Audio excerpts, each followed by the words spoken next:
Good afternoon, colleagues.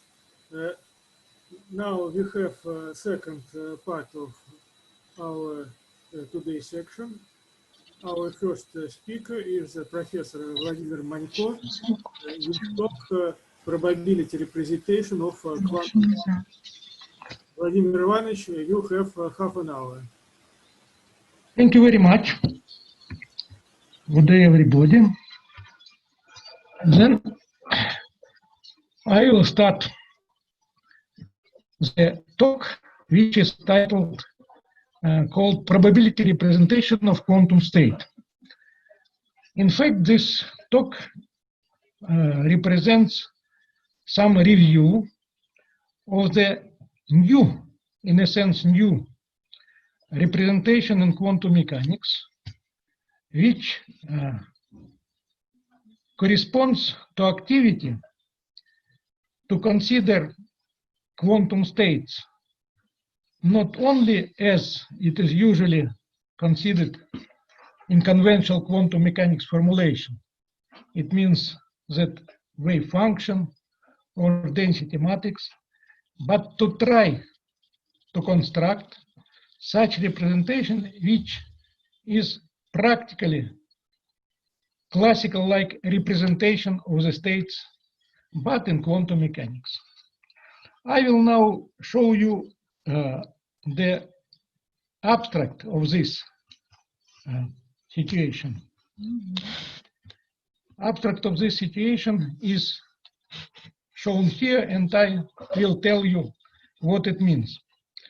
That in fact, new representation of quantum mechanics, where the system states, any system states of any system, are identified with fair probability distributions. And this representation is introduced. And relation of this representation with other representations which are known, but they are known as quasi-probability representations, not representation, quasi-probability, like used very actively Wigner function, the talk was today, Kusimi function, and Glauber-Sudarshan functions, which are very much used in quantum optics, but in all the physics. And then relation of the probability representation with this quasi-probability representation is given in principle in explicit form, can be given in explicit form. On the other hand, hooded states, it is the states for discrete variables, like spin states or n-level atom states, are described also in this new representation by probabilities. And probabilities of very well-known classical-like dichotomic random variables. Very well-known, I mean that dichotomic random variables are very well-known and used in standard classical world. After this, the statement which could be extracted from this new probability representation means that conventional equations of quantum mechanics, which are Schrödinger equations, von Neumann equation, Schrödinger equation, and von Neumann equation, now it's almost 100 years, is finishing century, when they have been written. Also, more recently, for quasi-probability representation and density matrix, which I did not mention yet, equations by Gorini, Kosakovsky, Sudarshan, and Lindblad, which are very well known now. Those who are given in the form, all these equations are rewritten in the form of classical-like kinetic equations for probability distributions.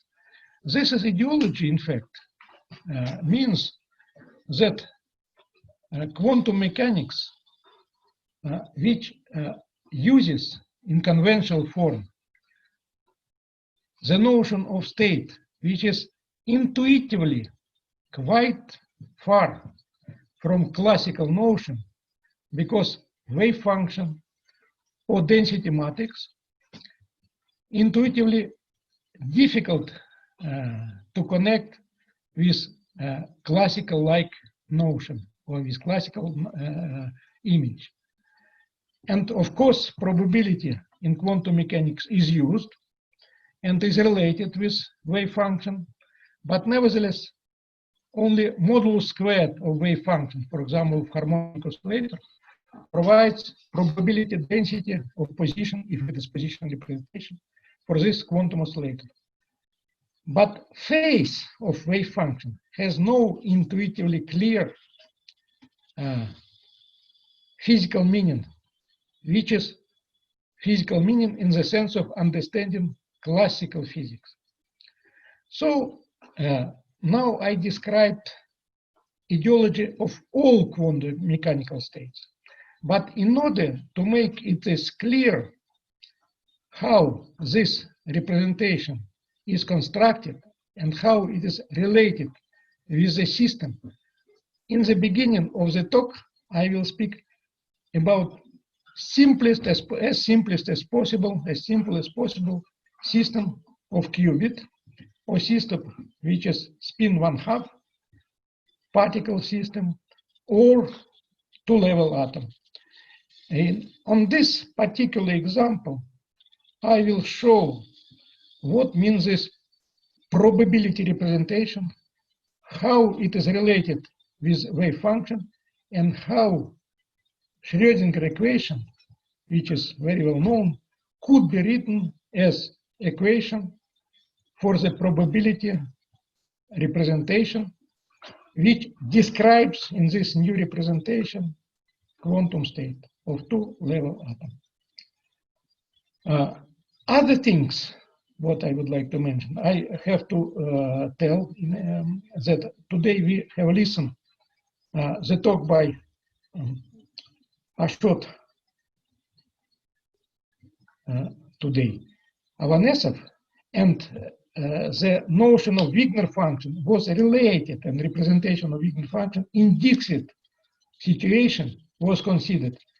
So I will mention about this, but will not touch it. And also, after my talk, there will be the talk of Liubov Markovich, and then also will be quite different representation, which is closely related also with probability ones.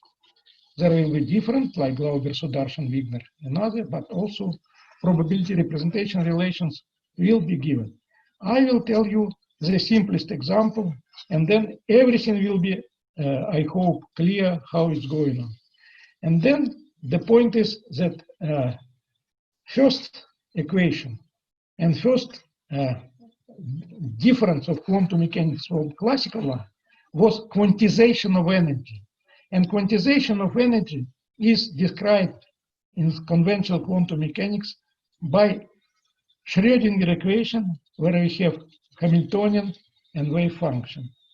And Hamiltonian and wave function are connected for the energy states, for pure states, energy states, by Schrödinger equation, which I will speak about.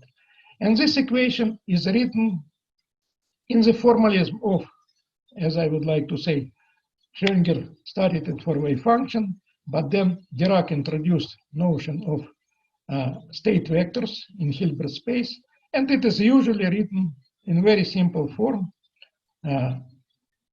for state vector in Hilbert space, and I will start with this. It is to remind what we know from the very beginning of our university education when we start to study quantum mechanics.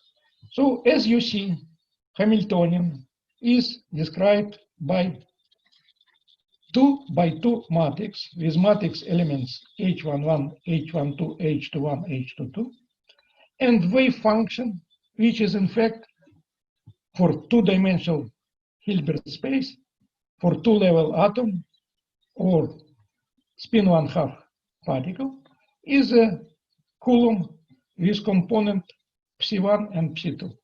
Psi1 and psi2 components are complex numbers.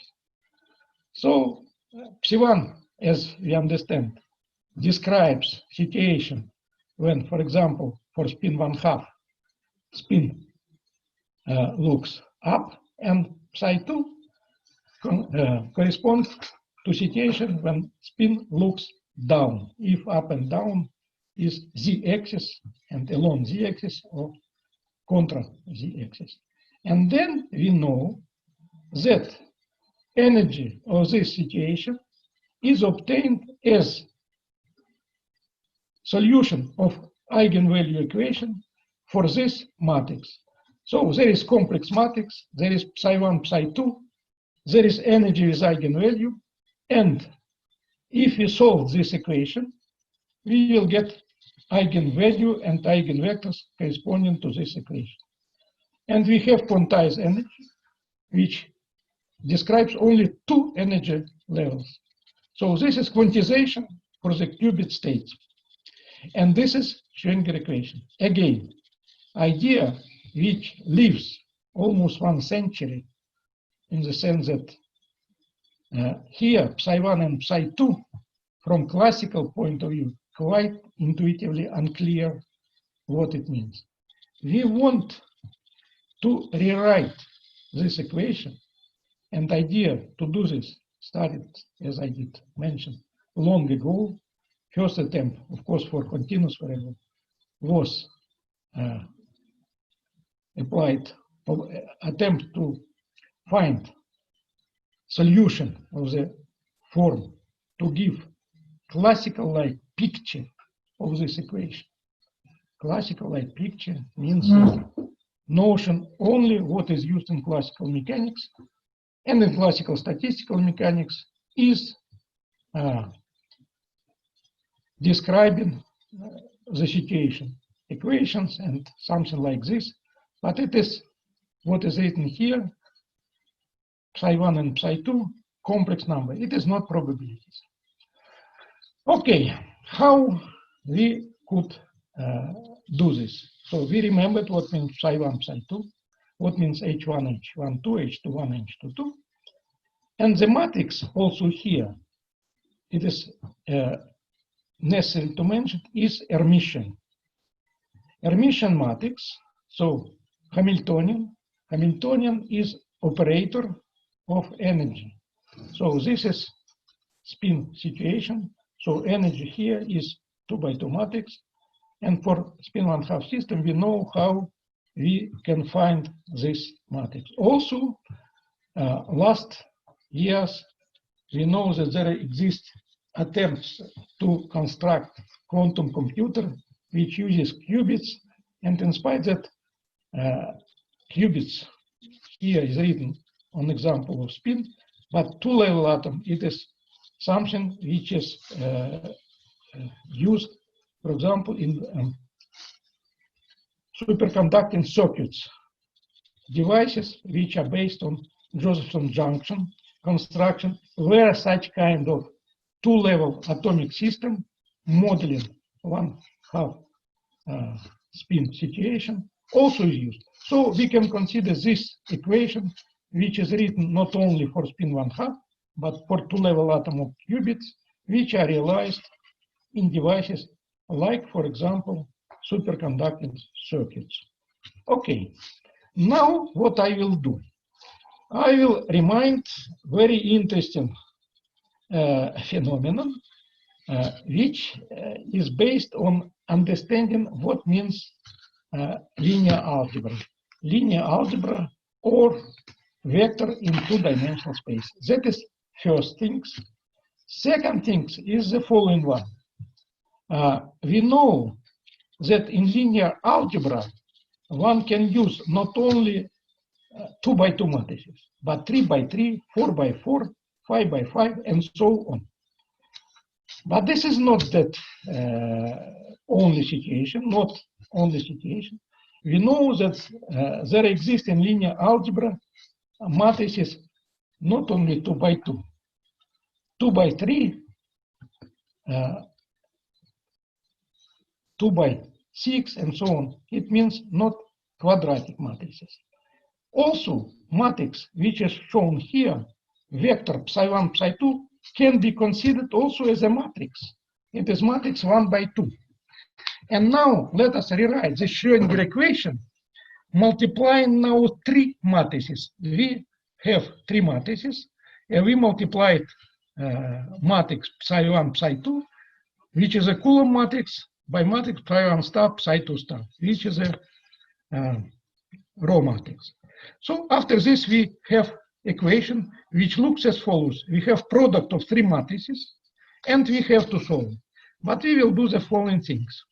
We can rewrite this equation also by very nice and effective trick. Nice and effective trick means that if we have 4 numbers which will appear when you multiply these matrices, then this matrix, which is 2 by 2, can be presented as 4 vector. And now we made a Coulomb vector, which is constructed from the matrix, which was obtained by product psi1, psi1, star, and so on. But then the question is, how looks previous equation in this new form? This is Schrödinger equation, but I wrote it in new form.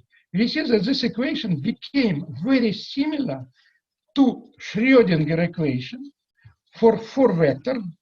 It is vector corresponding to 4 level atom, but Hamiltonian, which is constructed in the form which is written.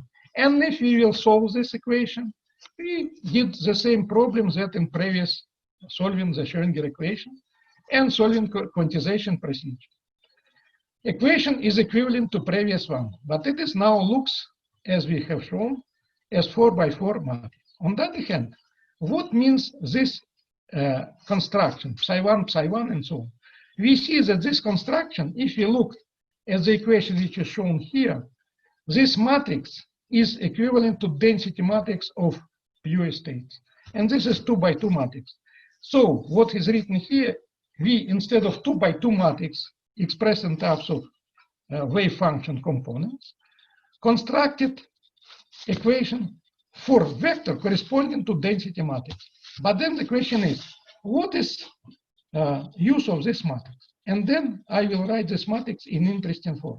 It is 2 by 2 matrix, and you can see that this matrix, by construction, has the property is Hermitian matrix, and the trace of this matrix, because for spin, our spinor is normalized, this matrix has the parameters on the diagonal, have the meaning of probabilities, and anti-diagonal form are complex conjugate. Now I will do the following trick. This is exactly 3 parameters, and I have written this in such a form. And now I will tell you what means these parameters. I will guess what means these parameters. These parameters turned out are probabilities. Let us see why it is so. And what is the condition for this probability? Because density matrix must be have only non-negative eigenvalues, it has to satisfy the condition that trace of this, and this is pure state, trace of this matrix square is equal to trace of 1. And then this is the first thing. And second, if we consider this matrix in the sense of condition which correspond to Sylvester criterion, then it will give Sylvester criteria for any density matrix, provides us less than 1/4 here, but for this particular matrix, it is not inequality, but equality. So we have the equality. Then the main trick is the following one. What is the sense of these numbers P1, P2, P3? Let us check it using the Born rule. Born rule means that if we have Hermitian matrix, which has trace 1 and only non-negative eigenvalue, then trace of product of 2 such matrices is always has a meaning of probability. This is Born rule. And then let us construct the following thing. Let us consider 3 density matrices with such properties. They are constructed from Pauli matrix, and I have written row 1, row 2, row 3, which are in fact density matrices of pure states, where spin directed in the first case in x direction, in the second row 2 is y direction, and row 3 is z direction. Then one can easily check that exactly numbers P1, P2, P3 are traces. It's simply small checking. Everybody now you can do this. It means that these numbers P1, P2, P3 are probabilities. Probabilities of what? Probabilities that in any state row with any numbers P1, P2, P3, the trace of this matrix with matrices which I prepared here, matrix where spin directed along x, y, and z axis, is exactly probability. And then what it turned out, by simple checking, we could see that we constructed our density matrix in terms of vector components with 3 probabilities, P1, P2, P3. So now we use this. Knowing this, we can rewrite our equation. You remember that we have written our equation. What it was? It was like this. Now we know the meaning of this vector. Now, like a trick, we got Schrödinger equation in probability representation, where component of P is imaginary and real part of probability. So our matrix equation is, in fact, kinetic equation for probability distribution. Now, let us consider what means this equation. Now, how we will see what is the equation for this probability in explicit form. We simply rewrite in a very simple manner. H1 small and H2 small are real and imaginary part of complex number H21. So this is our two equations, because for this relation, other equations are connected each with other. The eigenvectors, eigenvalues unknown, eigenvalues, when we decided it is enough for us to have only matrix, and then we know its eigenvalues. So it means that we know the following thing, that we solve this equation, and we see that our eigenvector has a form which is shown here. Psi1 is square root of P3, and Psi2 is square root inverse with exponent. And now you will see new formula in trigonometry. If we will consider this relation, we will see that in trigonometry, it is nice for high school students to know, and for first semester student to know, that sine and cosine, in fact, is mapped onto probability distribution function, and all the trigonometry can be written in probability distribution. Now, because our three directions are equivalent to each other, our relation, which follows from, provides us this quantity. Equivalent, there is symmetry, 1, 2, 3 permutations. Now, what is the solution? Now we see that we solved Schrödinger equation in probability representation, and we got these probabilities, which are shown here directly from this formula for P3, and for P1 and P2, we got this equality. Now, what new we can do for this? We now understood it is new notion that each level for this particular case is related with probability distribution. We know that the probability distribution has entropy. Entropy is standard Shannon entropy, and what is written here is relative entropy. It is new notion in quantum mechanics, has not been considered till now. Entropy of all pure states are equal to 0.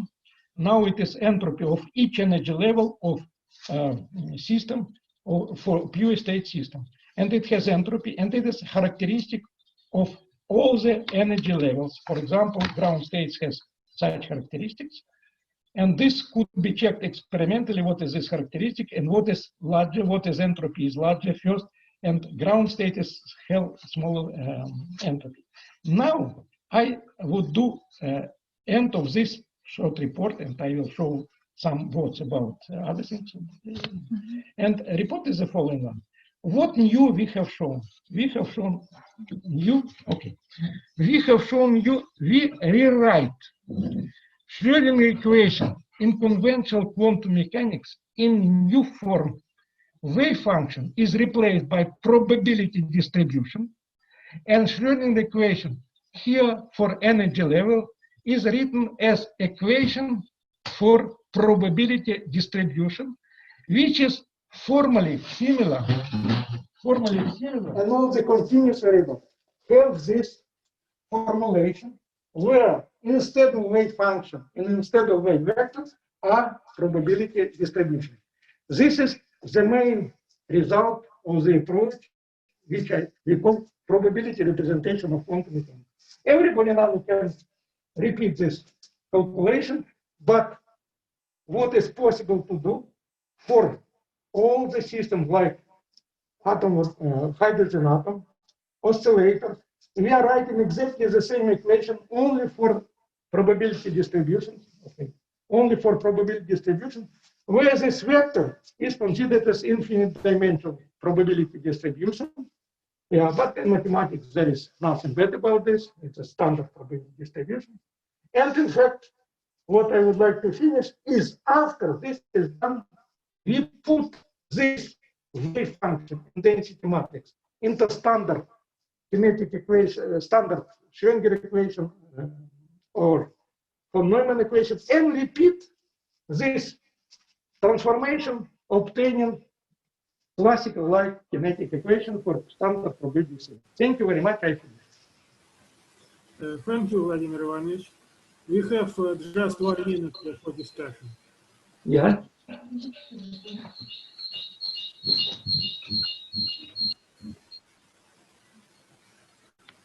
We have 1 minute for discussion. Any questions? May I ask a question? Yes. Yes.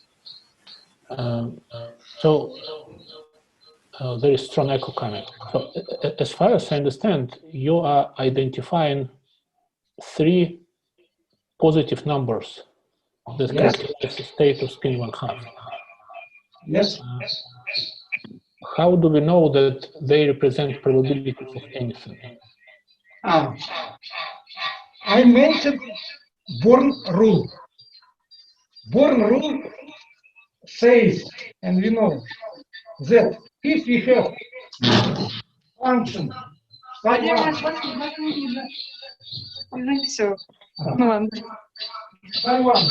2, modulus squared, it is probability distribution. It is probability of having state psi 1 and state psi 2. But it is trace of pure state from 1 or 2. Born rule says the trace of product of two density matrices is probability. The construction which I have shown, and I proved it, showing the matrices ρ1 and ρ2, guarantees us P1, P2, P3 not only positive numbers, but they have meaning of probability. And this is probability what? To have spin projection plus 1/2 in x direction, it is P1, in y direction, it is P2, and in z direction, it is P3. This is the answer. Thank you, Vladimir Ivanovich. Thank you. Our next speaker is Liubov Martin. Okay, thank you.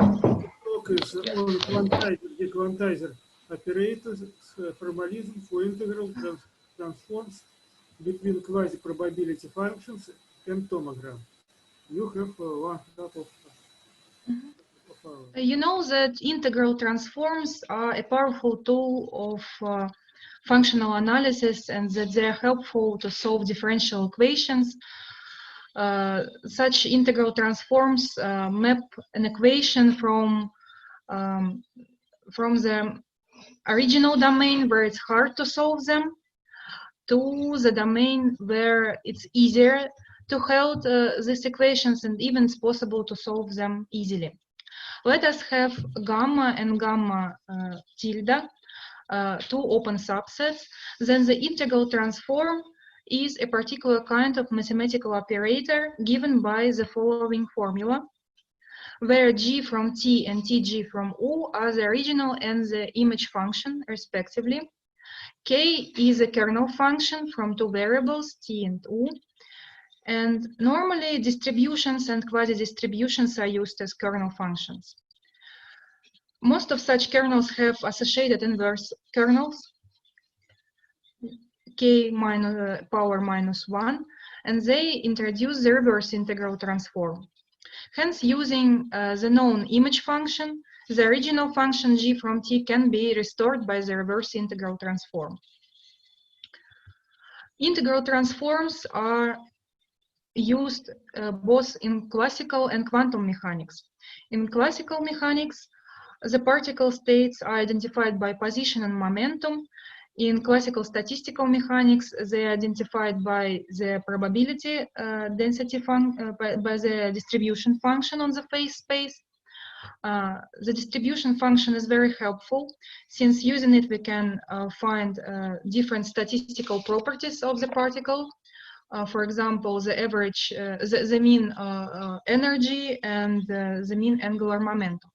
However, in quantum mechanics, a physical observable is described by a Hermitian operator that has a Hermitian matrix, and the Hermitian operator acts on the Hilbert space. What does it mean? That the definition of the joint probability function phase space is for the quantum mechanics, it's impossible to introduce the definition of the joint probability density function on the phase space. We only can introduce an analog of such a function called the quasi-probability distribution. Since the uncertainty principle holds, this function cannot be interpreted as a probability density function. That's why this is correct.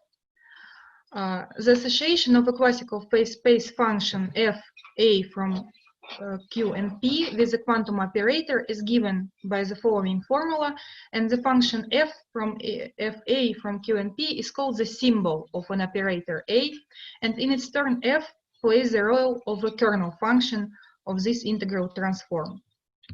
The difficulty arises since there is no unique way of assigning a quantum mechanical operator to a given classical function of conjugated variables. Hence, we need to specify the way of association of an operator to a function on the phase space. In 1933, Wigner introduced the Wigner function. That was the first quasi-probability known in literature, and this is a Fourier integral transform of the density matrix. Yes, the Wigner function can take negative values, and that's why it can be interpreted as a true probability. This is a quasi-probability function. In literature, we can find a wide variety of quasi-probabilities. Some of them I wrote on the slide. This is Kirchhoff-Tricharczyk. He was the first. This is the second after Wigner who introduced quasi-probability. Also generalized Kirchhoff-Tricharczyk, Marginal, Hill, Pasch, Choi, Williams, Singh, famous P and Q functions. In 1966, Ko introduced a general class of quantum phase space quasi-distribution functions by the following formula, where f is any function which satisfies these boundary conditions. What is good about this is that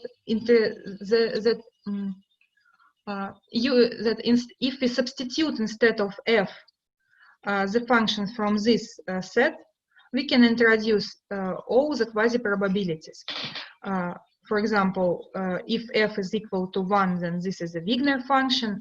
If f is equal to this complex exponent, then it's Kirchhoff-Tricharczyk, and so on. So, Cohen distribution provides an elegant way of generation of quasi-probability distributions and allows to prove general results and to study what aspects of particular distributions are common and what common to all and what are unique.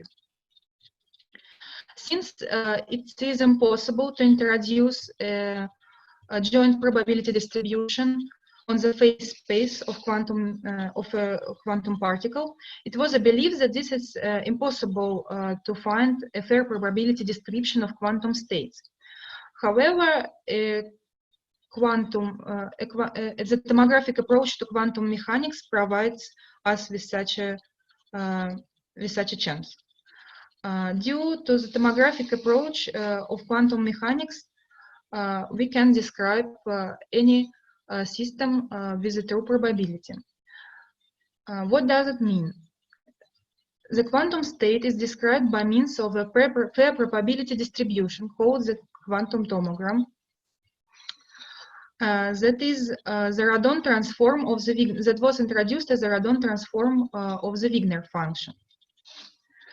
And the tomogram provides a probability distribution function, is a probability distribution function of a variable x that is called the homodyne quadrature and the parameter theta that is called a local oscillator phase.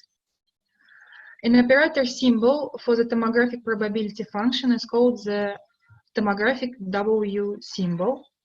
And in contrast to the quasi-probabilities, the tomogram is always non-negative and satisfies all the properties of the true probability density function.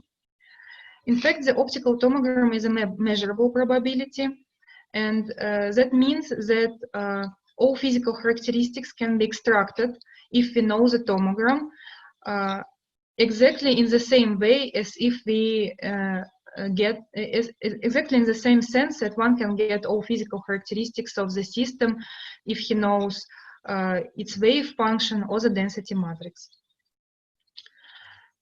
In connection with the experimental measurability of quantum state tomogram, it is a considerable interest to find the integral connection between the tomogram and the well-known quasi-probability density functions.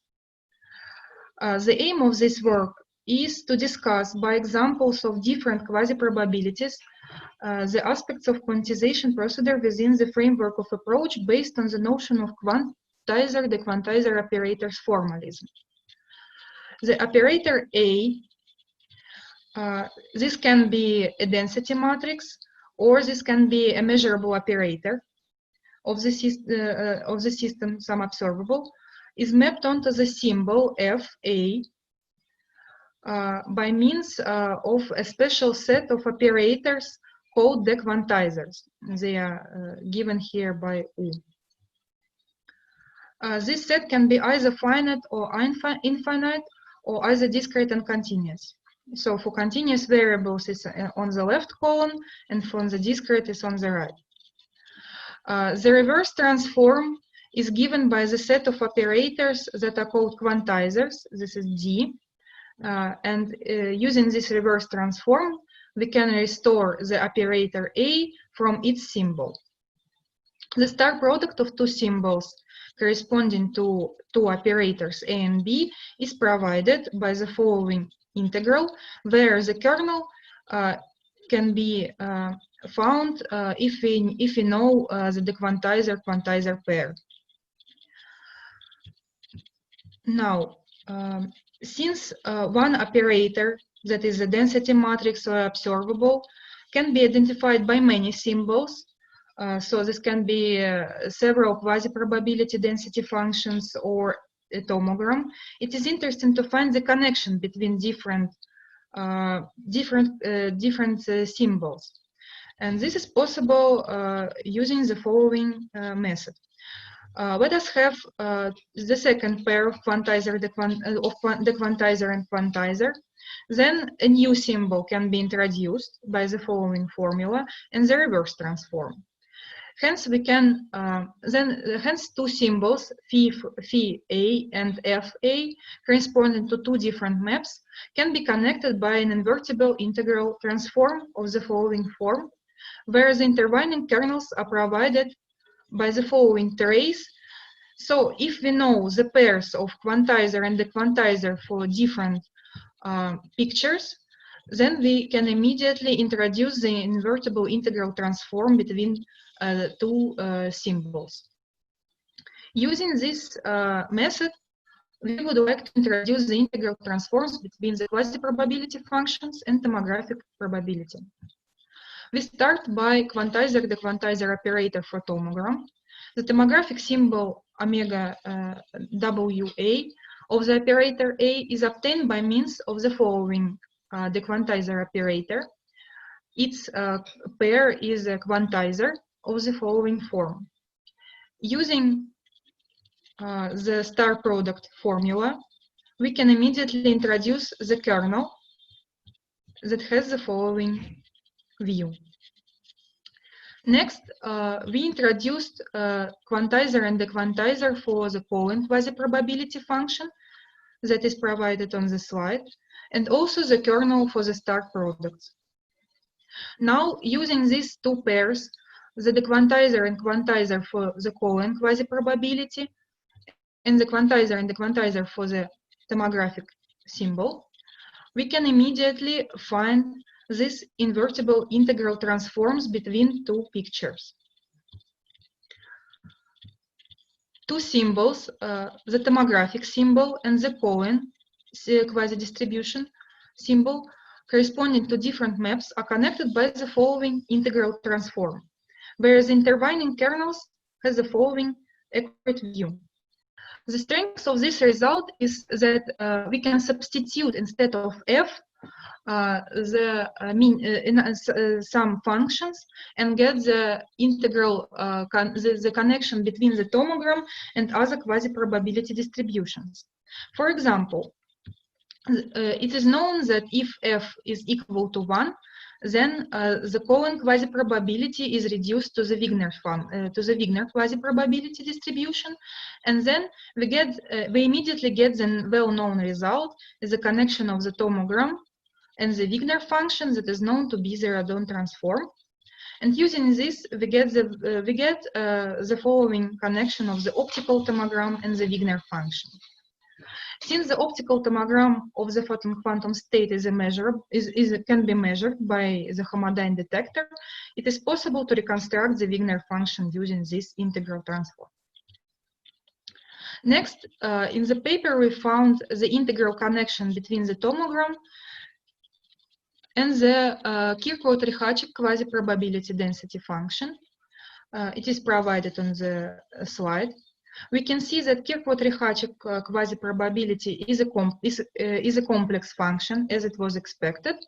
However, the tomographic symbol is real, as it is a true probability function. For the Marginal and Hill distribution that is known to be the real part of Kirchhoff-Ricacek function, the integral connection with the tomogram is the following. On the next slide, some results for another quasi-probability functions are provided. Here we can see the integral connection between the tomogram and the Choi-Williams quasi-distribution function, Pasch quasi-distribution function, and Singh quasi-distribution function. But more interesting is to look on these results on small examples. The first example is the ground state of the harmonic oscillator. It is known that the tomogram for this state has the following U, and substituting this tomogram in the integral connection between the Cohen quasi-probability distribution and the tomogram, we immediately get the Cohen quasi-distribution in the following beautiful way. Now, substituting the function f, we can immediately write all the quasi-probability density functions that I mentioned today. This is a tomogram.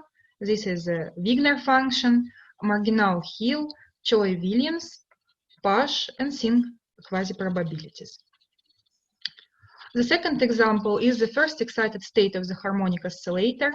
The tomogram for this state is the following, or it can be written in terms of the ground on the tomogram of the ground state.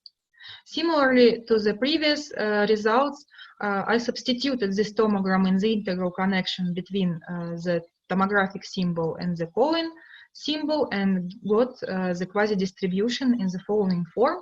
And just for example, I substituted instead of f equal to 1 and got the known results for the Wigner function. The third example is the coherent state of the oscillator. The tomogram for this state has the following view. It's rather long, but substituting it in the integral connection with the following quasi-probability, we immediately get this function. One more time, for f equal to 1, we immediately get the Wigner function. In this table, most of the results provided in the paper are collected. Of course, not all quasi-probabilities are provided in the table because of not so much place, but all mentioned on the slides are given. In the first part, the dequantizers are provided, and in the second, quantizers. So using the pairs of the pairs of dequantizers and quantizers for quasi-probabilities and tomograms, we immediately can write the integral connection between any of the provided quasi-distributions and tomograms. That brings us to conclusions. So using the dequantizer operators, operators method is a universal tool to describe quasi-distributions and tomograms. A reversible integral transform between the tomogram and the Cohen quasi-distribution was obtained. Since the Cohen quasi-distribution is a universal description of many quasi-probability distributions, we immediately wrote the integral transforms between the quasi-distribution and the tomographic probability function. The results were illustrated by examples of the ground state and the first excited state of the harmonic oscillator and the coherent state. The results are given in this paper that is going to be published soon. And in this paper, you can find more quasi-probability distributions. For example, Cahill-Glauber distribution is studied in details. The Quantizer-Dequantizer pair is also written for this quasi-distribution. Also, it is given the pair of Quantizer-Dequantizer for some for the distribution that is called I don't remember. For some variety of marginal Hill distribution and others, and everything is provided in the end of the paper in one table, so an interested reader can get this information. So thank you very much. Thank you. We have 10 minutes for discussion. Any questions, comments? У меня еще 9 минут.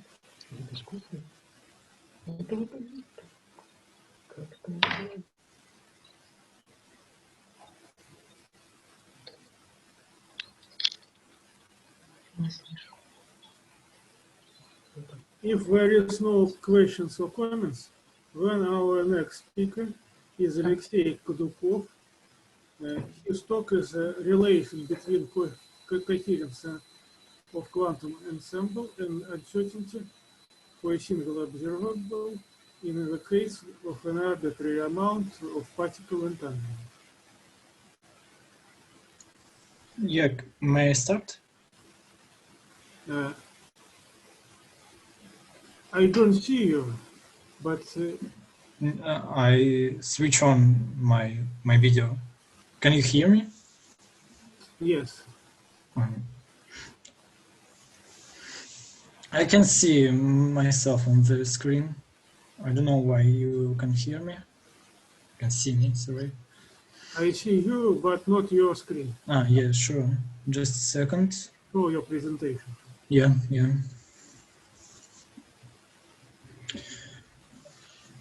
Oh, Okay, can you see it? Yes. It's fine. Okay, I'm start. Good afternoon, everyone. My name is Alexey Kodukhov. Today I'm going to tell you about the relation between coherence of quantum ensemble and uncertainty for single observable in case of arbitrary amount of entanglement.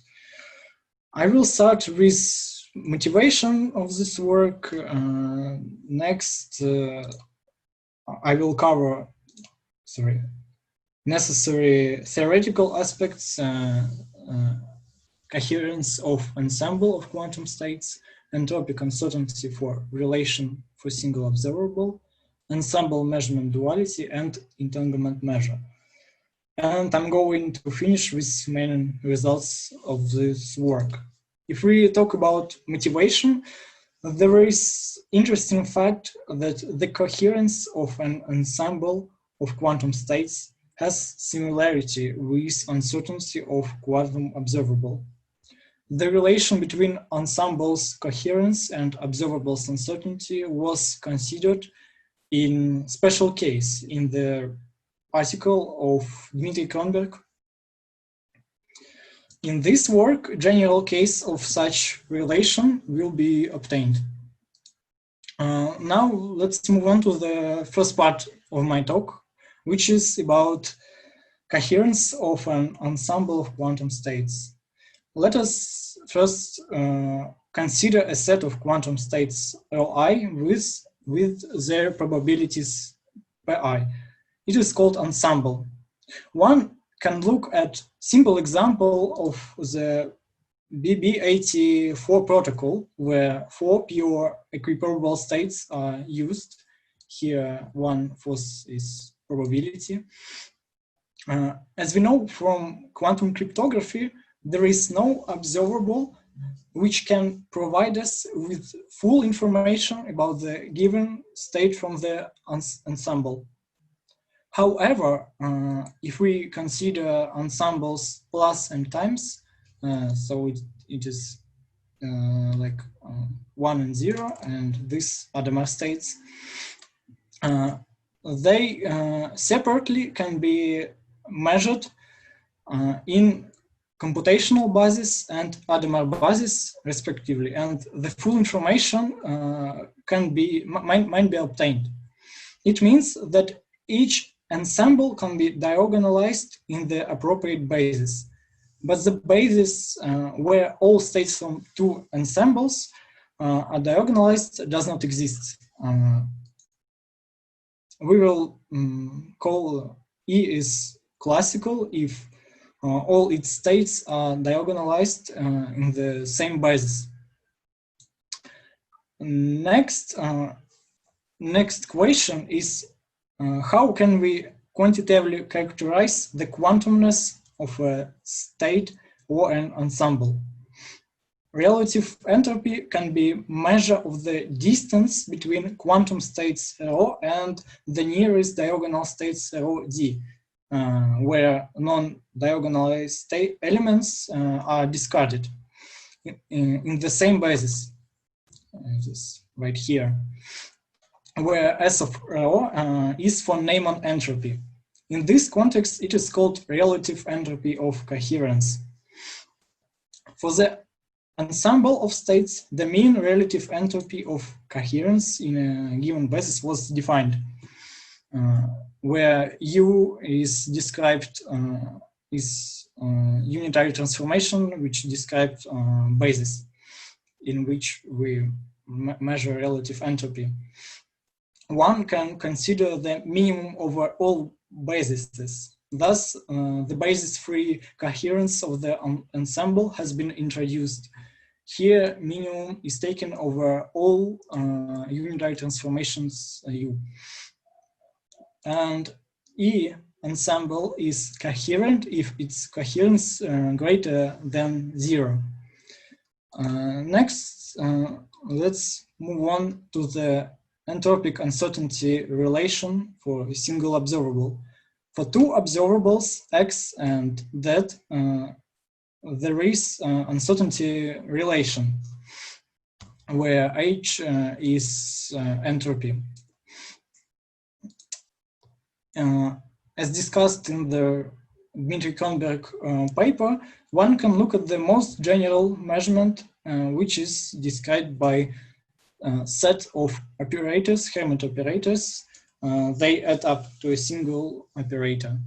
And also we can look another trivial POVM, Z, which consists only of one trivial operator. It leads to this statement. This inequality can be interpreted as an uncertainty relation for a single observable. In other words, for the observable with non-trivial estimation, there is no state that can give us trivial probability distribution of the measurement results. It means for every quantum state psi, Shannon entropy of probability distribution of the state psi measurement results by applying M is greater than minus logarithm of some constant. Now it is not important what constant it is, but it is depend only on the observable. Now I would like to move on to discuss the ensemble measurement duality. Previously, for any ensemble, dual observable has been defined as the following, where GE is a Gramian operator, or it is just average density operator over all states from the ensemble. On the other hand, for any observable and any density operator sigma, dual ensemble E has been defined. Here, trace of product sigma and mi is probability distribution, which describes the ensemble. For this ensemble, sigma is Gramian operator. Note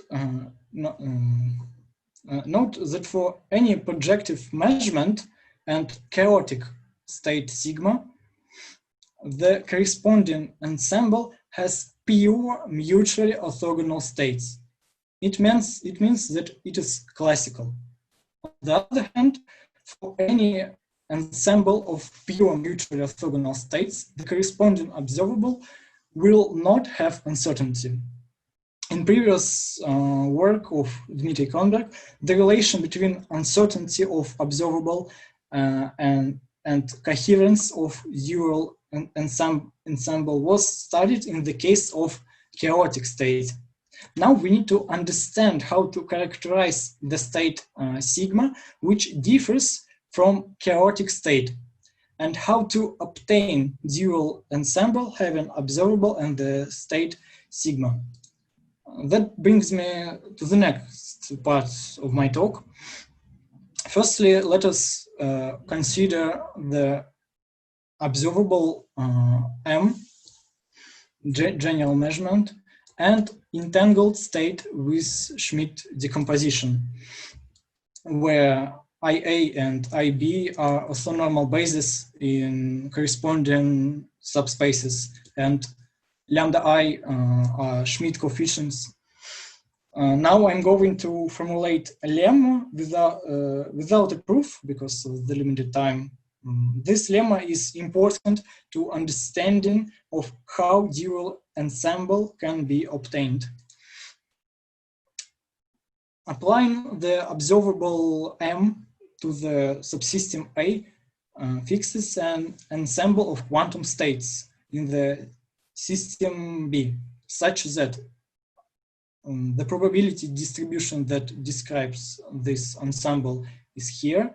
It is equal to trace of the product sigma A and MK, and here quantum states. where sigma A and sigma B are density matrices of subsystems A and B, and MKT is equal to MK, but it acts on the subsystem B. Now it is easy to see that the dual ensemble is obtained by applying the observable to the part of some partly entangled state, some big state. The next part of necessary theory, let us again consider psi AB entangled state and its Schmidt decomposition. In this paper, for such state, the measure of the entanglement was defined as this. The entanglement of psi AB is equal to S of rho A, where rho A is density matrix of subsystem A, and S is von Neumann entropy. It is easy to see that S of rho A is equal to Shannon entropy of squared Schmidt coefficients. According to this definition, chaotic state is part of maximally entangled state. Now the question is how the coherence of dual ensemble depends on the uncertainty of observable and the entanglement of psi AB. Here a scheme of this task.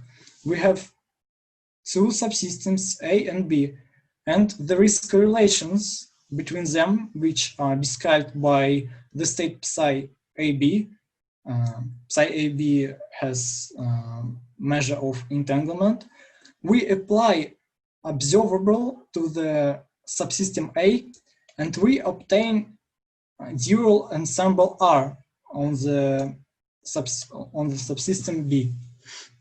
And here is the task. We have uncertainty of observable. We have entanglement of psi AB. What can we say about coherence of dual ensemble R on the subsystem B? That brings me to the main results of this work, the answer of this question.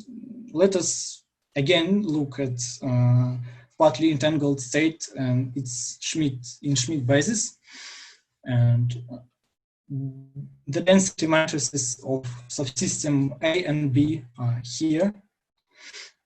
It is equal to diagonal matrices with squared Schmidt coefficients on the main diagonal. Entanglement of psi AB is equal to S of rho A, and it is equal of Shannon entropy of squared coefficients, Schmidt coefficients.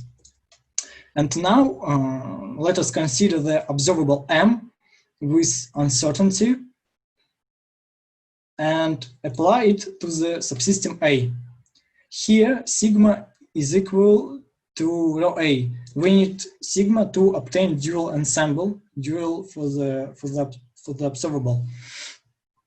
Thus, dual ensemble R is obtained on subsystems B side.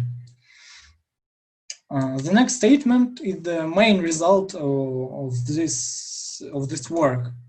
It's the answer of the question. Coherence of dual ensemble R is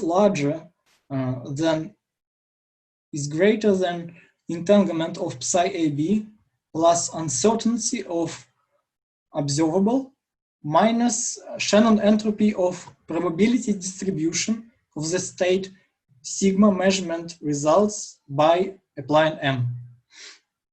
And next, I would like to present you a little sketch of the proof. It is without details, just sketch.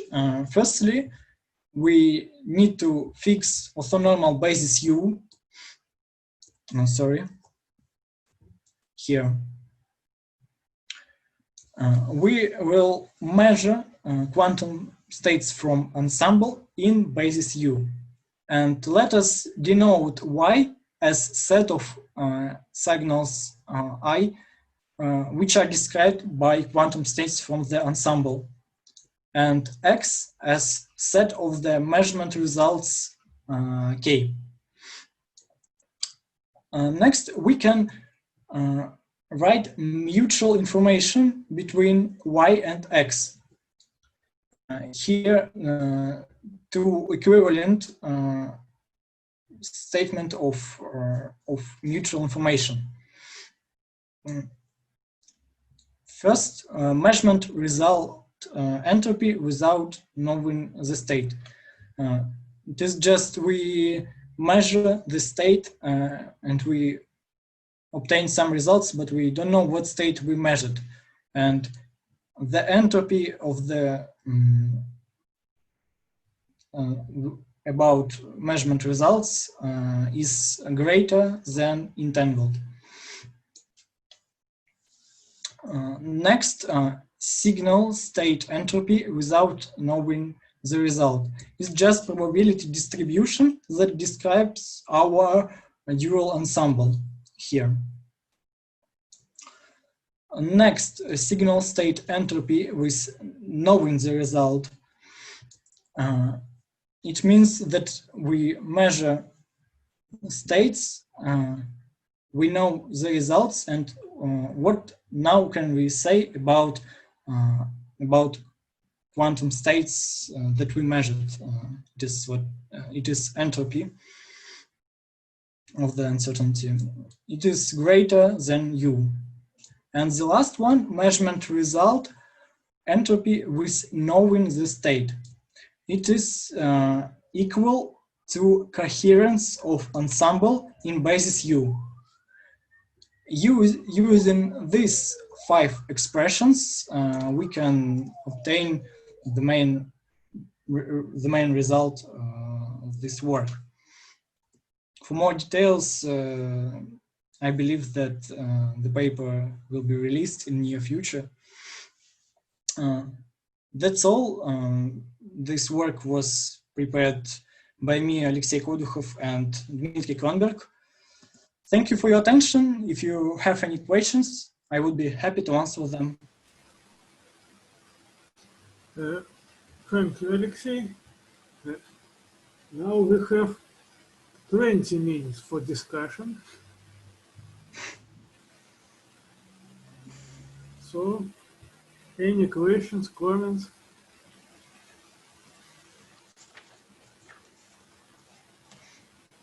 I have a question. Can you hear me? Can you a little bit louder? Yes.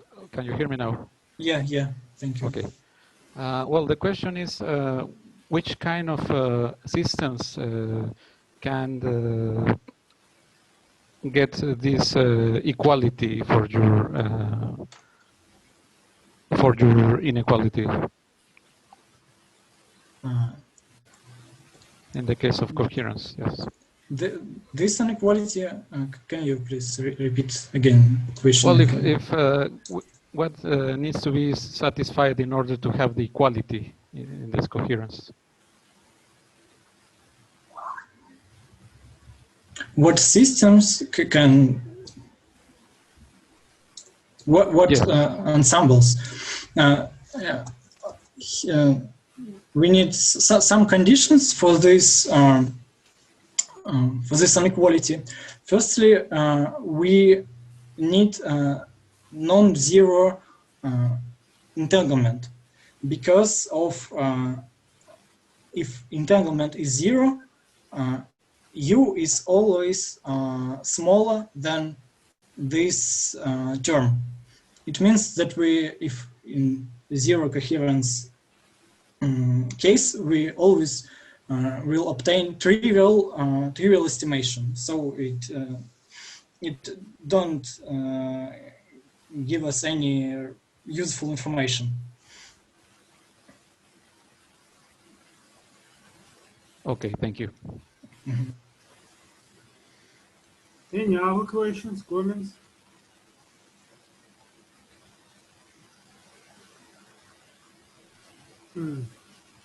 When we have the last talk today is Julio Lopez here.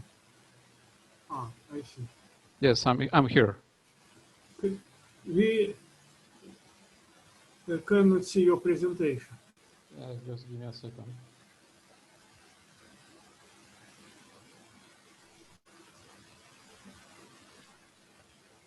Okay. Okay. Just give me a second.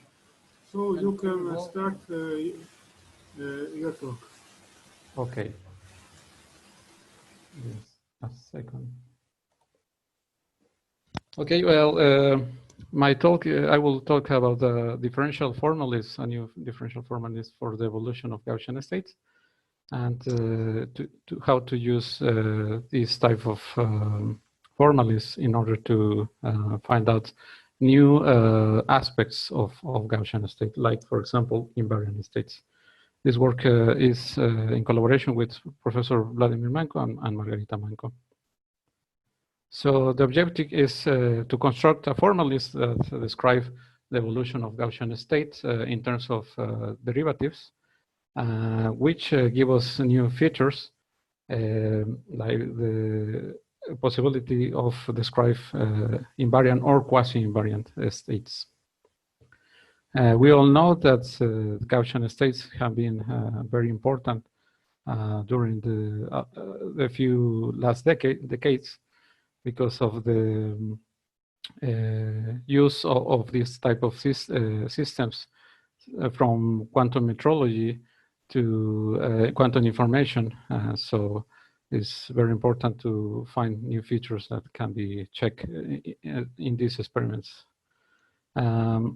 Also, is a well-known result that these Gaussian states can be characterized by the covariance matrix of the system and the mean values. And also is known that they can, in order to obtain the evolution of this type of systems, sometimes we need to linearize nonlinear equations, like, for example, the connection between the harmonic oscillator and the Riccati equation. So this connection tell us about the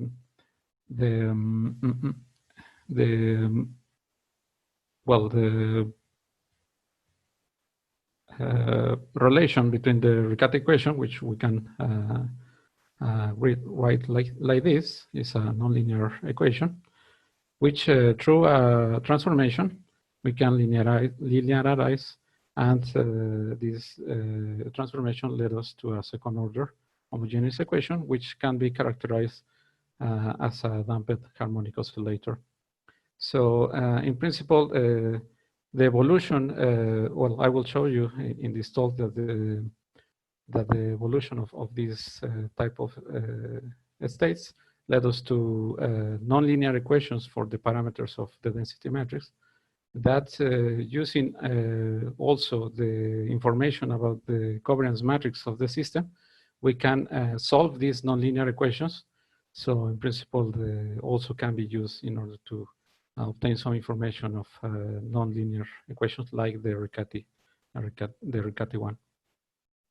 So in principle, what we are going to suppose is that in the unimodal case, we will have a Gaussian state, which is given by a density matrix with certain parameters, these A1, A12, A1 conjugate, B and B conjugate in the coordinate representation.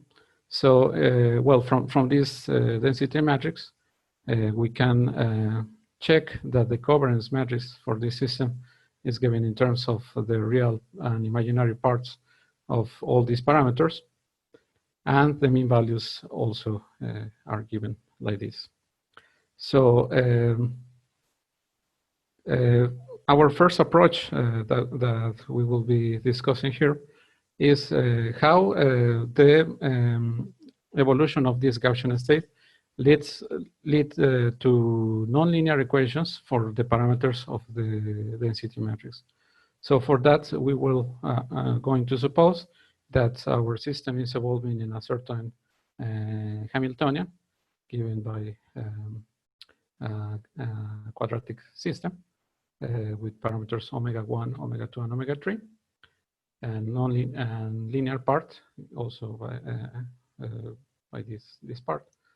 And if we solve the von Neumann equation for the density matrix that I showed you in the previous slide, we can check that the parameters of the density matrix need to satisfy nonlinear equations that are most of the time very difficult to solve. So we can, for example, in the unimodal case, put these equations like this, where we will have also the corresponding equations for the conjugate of A1 and B, A1 conjugate and B conjugate. So in principle, as the system is Gaussian, we know that the evolution of Gaussian states in quadratic Hamiltonians must be also Gaussian. So in principle, at the end, the system will be described by the same form, the same Gaussian, but instead of having the parameters of time 0, we'll have the solution of these nonlinear differential equations.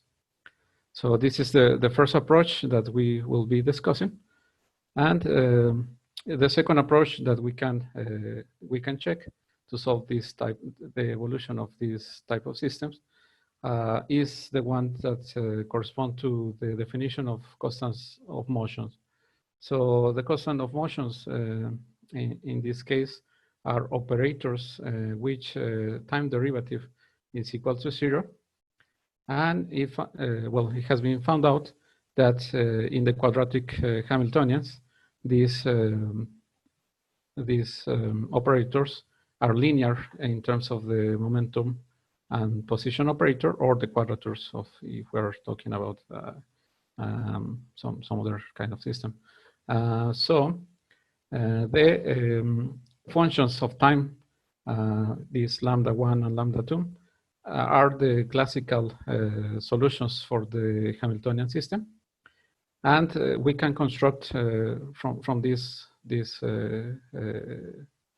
solutions a symplectic matrix which can be used to describe the evolution of the covariance matrix like this. So using the inverse of this symplectic matrix, we can obtain the sigma time t from the sigma and time 0.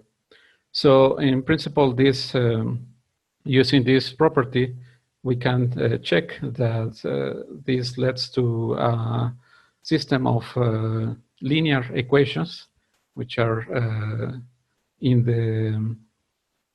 which involve the covariance matrix elements given by this beta, which are the parameters of the Hamiltonian, and the sigma, which is the symplectic matrix. Okay. So in principle, once that we define these two possible solutions of Gaussian state in a quadratic Hamiltonian, we can use them together in order to find new features of this Gaussian state. So we can follow this diagram in order to do that. So in principle, if we are using the invariant operators to solve the evolution of the system, then that means that we will be able to find out the covariance matrix, which are linear differential equations. And if we use the von Neumann equation, then we will have a set of nonlinear equations for the density matrix parameters. So the easiest one to solve, of course, is the linear differential equations for the covariance matrix. So we can probably solve those. And using this solution, as the covariance are in terms of the parameters of the density matrix, then we can find the solution to the set of nonlinear equations. And in the case of this covariant matrix, if we check the null space of these differential equations, then it can lead us to the definition of different invariant or quasi-invariant states. So that's the idea that can be, well, these two differential formalisms can be used together in order to find out new features of this type of system.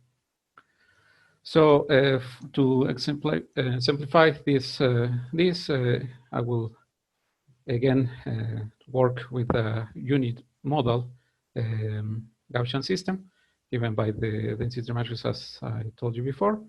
In this case, we will pick a Hamiltonian, which has harmonic oscillator part, plus this part, which has the anticommutator of P and Q, given by a certain frequency.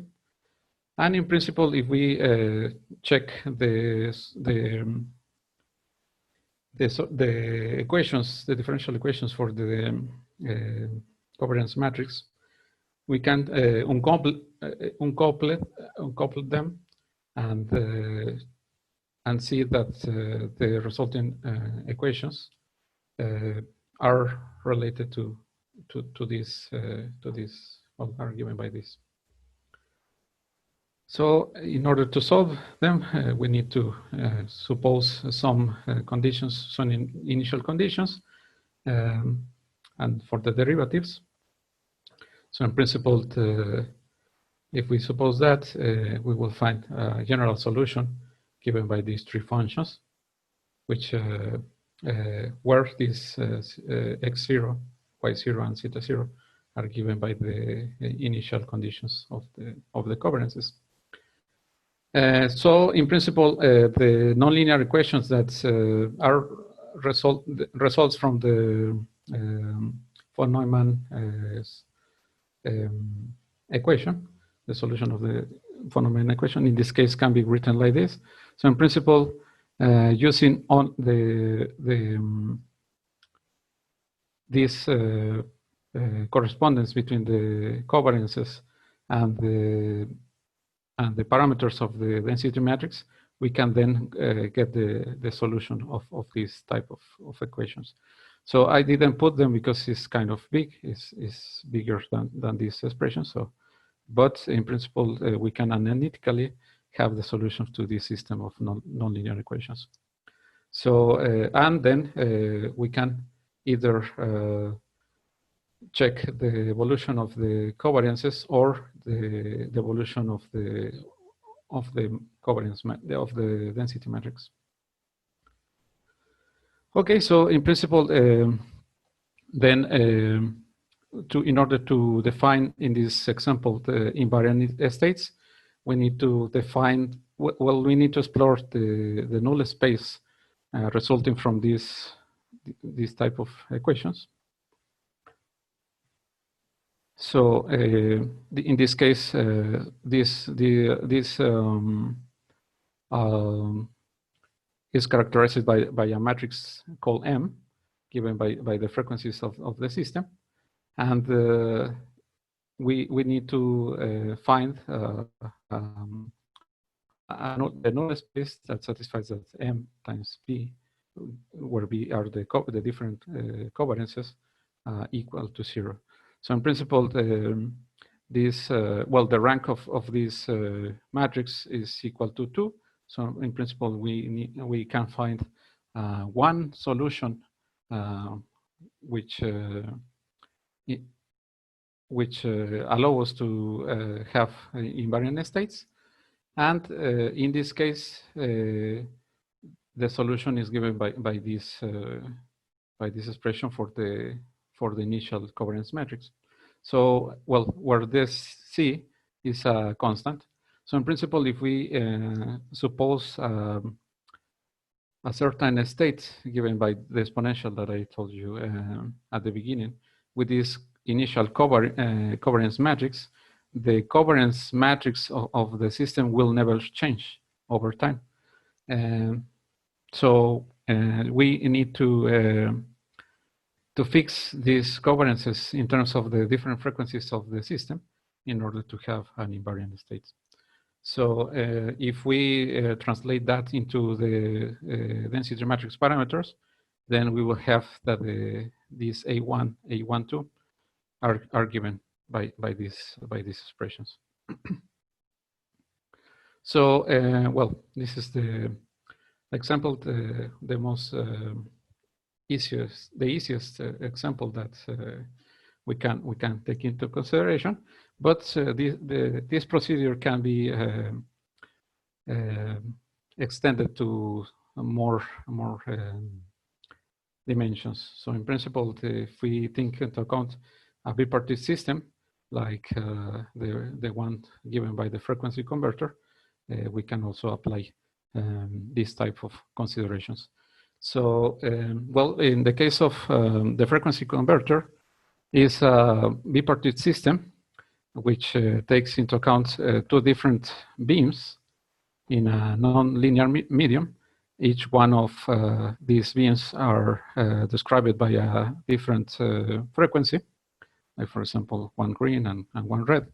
And we have an external beam, which is called the pump beam, whose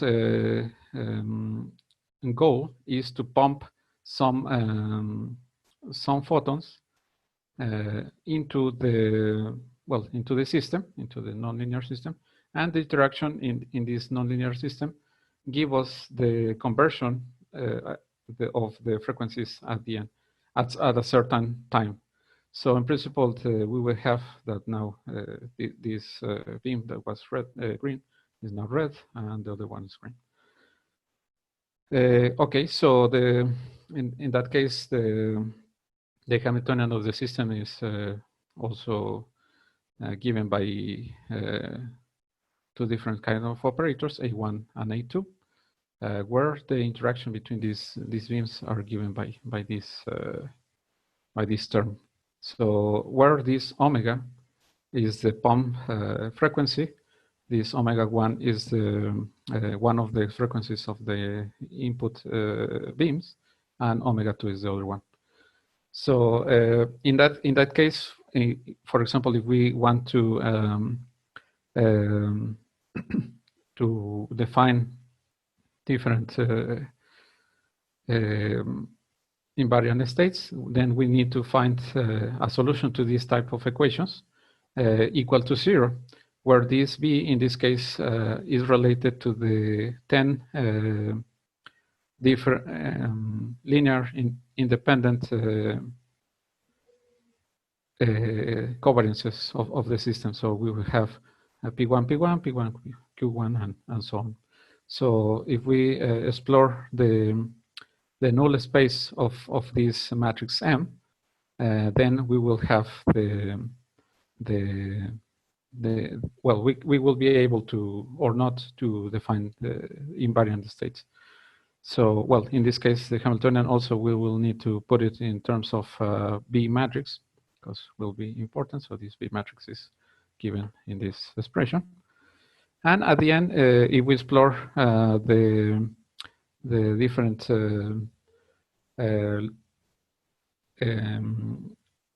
equations, differential equations, we found out that one solution is physical and the other one is not physical for the different covariances which led to invariant states.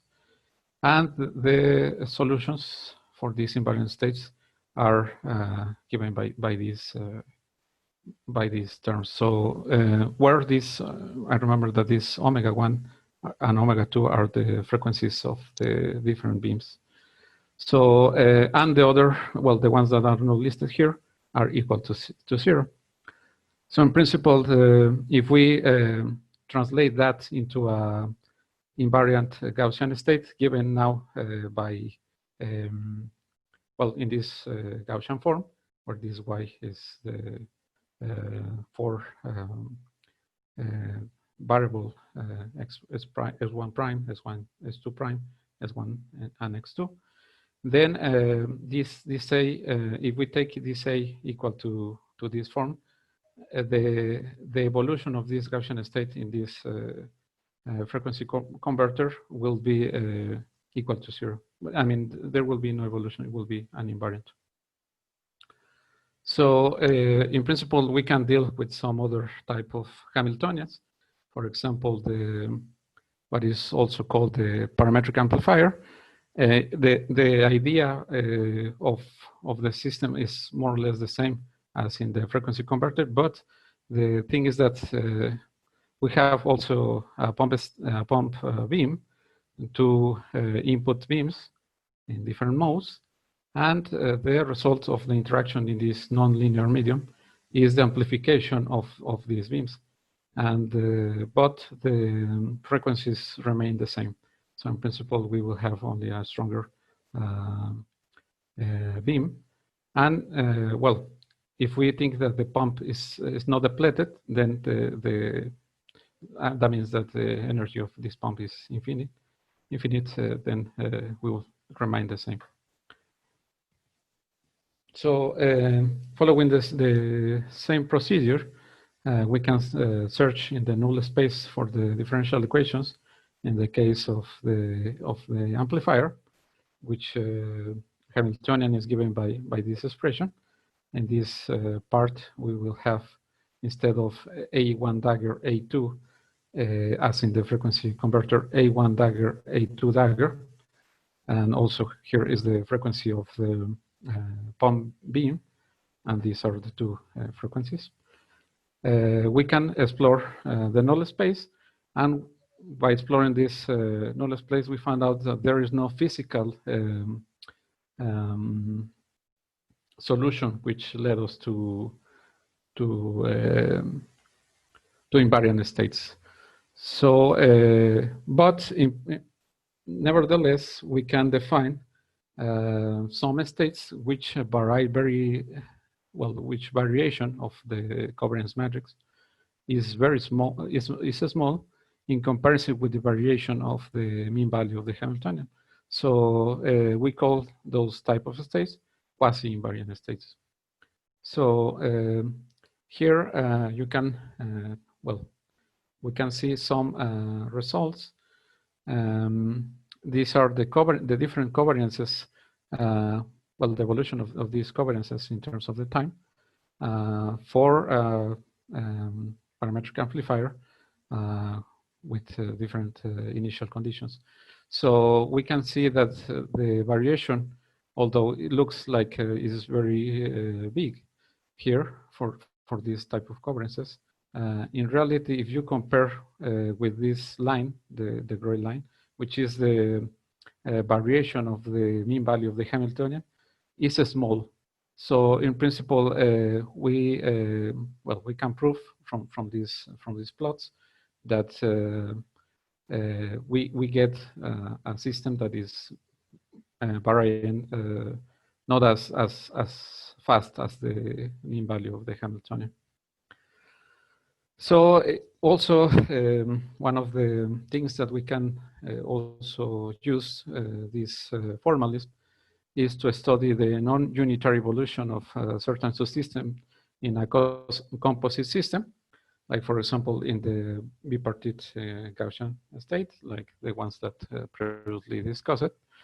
If we take into account that the system has a Hamiltonian with matrix here B, which can be put in terms of blocks like B1 that only is regarding to the subsystem 1, 2, and the interaction between the two, and also for the density matrix, we can get different differential equations which describe the evolution of the density matrices for the one system, the two system, and also the 1, 2. So in principle, in principle, one can think that also to define some type of states which can that are more or less invariant in one of the system, but the other system maybe is not as well, is the variation of this system is larger than this one. So we can play with this type of ideas. Okay. So to end this this talk, I will tell you some conclusions. By using the constants of motions of a quadratic system, it was possible to define differential formalisms of the covariance matrix for the density matrix and for the density matrix parameters of a Gaussian state. The solution for this formalism help us to describe new aspects of Gaussian systems. For example, the non-unitary evolution of a mode in a multi-parted system and the definition of invariant and quasi-invariant states. Also, we present some invariant states for the frequency converter and quasi-invariant states for the parametric amplifier. So, and the non-unitary evolution of a single mode is also discussed. So thank you very much. Thank you. Any questions, comments? If there is no question, then our today meeting is finished.